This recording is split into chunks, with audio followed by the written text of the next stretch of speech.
there a blend between the 6 scenarios or an average between the 6 scenarios that we come to, or you're just presenting the different scenarios and it's up to us to decide how they play out? Does that make sense? Yeah, so I think the closest would be this kind of blended approach. So I do think in Scenario 1. Yeah, and so the first one, so I think there's probably going to be some direct benefits to businesses and some direct benefits to individuals, and so kind of a mix of these two different types of impacts I think is probably important to take into account both decreases in labor costs, but also increases for individuals in their disposable income.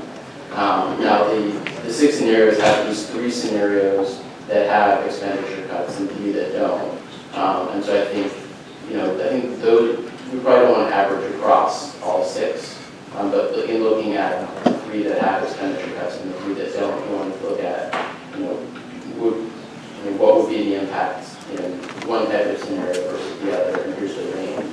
And the 3 that have the cuts are 1, 2, and 3? So they would be, the ones that have the cuts are going to be 2, 4, and 6. Oh, okay. And the ones that don't have the cuts are 1, 3, and 5. So all the odd numbered scenarios don't have a matching expenditure cut. All the even numbers do have a matching expenditure cut. Thank you. Thank you. So there are, again, 2 other income tax proposals under consideration. The first is option A. And so I won't get into too much detail because right now there are several different tax brackets that apply to different income groups. So one aspect of option A would be collapsing those down to just one bracket, and as well as lowering the top marginal rate from 6.9 to 6.5. And actually on the right side of the slide lays out the income tax bracket, the marginal income tax rates for the newly consolidated bracket. And the static scoring on option A is that it would be a decline in income tax revenue of about $276.4 million. So roughly 90 million, a little over 90 million more than the decline in the governor's proposal. Is that our number? And again, in looking at this proposal, we're looking again at the same types of scenarios: impact on business costs, impacts on disposable income, and then this blended approach. And so that's going to be the same. And again, the scenarios are going to be, all of the even numbered scenarios are going to look at no corresponding expenditure cut, and the odd numbered scenarios are going to have a corresponding expenditure cut. And the structure of this is going to be largely the same. I think in this case, the impacts are going to be a little bit larger in magnitude in both directions. So for example, here if you look at, again, kind of the go-to being, what is the impact of income tax revenue from, say, the highest bracket? Here, instead of about 1.5 million that we saw in the governor's proposal, here it would be about 2.3 million from the highest bracket.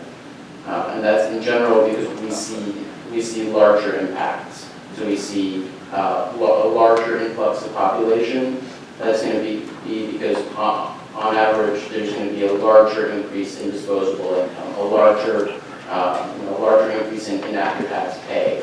It's going to be an even stronger draw to move into the state. So if we're comparing, I guess, apples to apples, the best thing to do is look at scenario 1 of the government proposal and scenario 1 of this one, and compare and contrast, and the same thing on the different scenarios. And again, as you said, you have to keep in mind this one costs $280 million versus $180 for the other one, right? Exactly.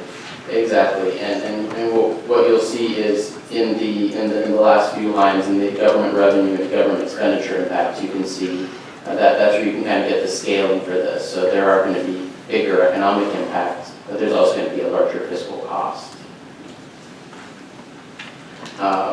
And so here, the patterns are roughly speaking the same. Again, the blended approach skews more towards increasing disposable income. And so we're going to see, both an increase in personal income that drives, an increase in income tax revenue receipts. We're also going to see a large increase in disposable income, which means a large increase in consumption, which means a big increase in sales tax receipts as well. And so those two, again, are going to dominate the increases that come from this dynamic scoring approach. And so on that, we're going to see about 5.5% of the revenue that was cut be recaptured through this dynamic scoring approach, which is fairly similar to what we saw in the governor's proposal, just kind of proportionally.